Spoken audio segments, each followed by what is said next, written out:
I wrote a song for you called Birima. Birima. Yeah, Birima, where I do a very long introduction, guitar introduction, like... Jimmy and Mbaye. Hey, Marco. Hello. Hi. Very nice to meet you. The pleasure's mine. Yeah.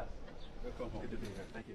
I want to ask you first of all about your name, because your real name is Mamadou Mbaye. Mamadou Mbaye is my real name. Where's Jimmy from?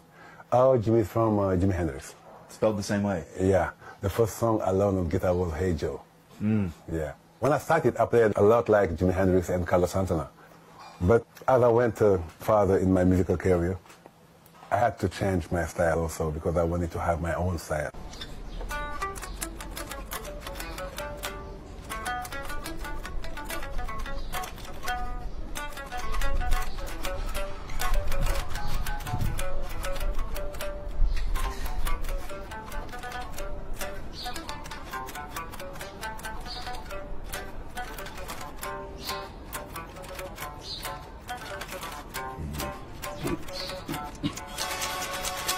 Oi, Birima, uyendo fayendo nane.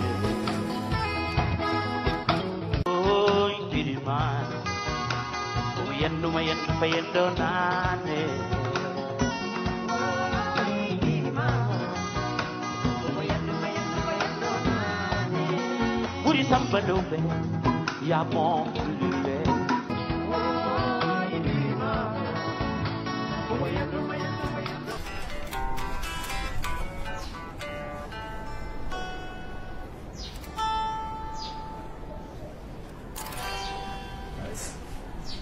That's a lovely tune. Thank you. Thank you so much. My pleasure. It was lovely.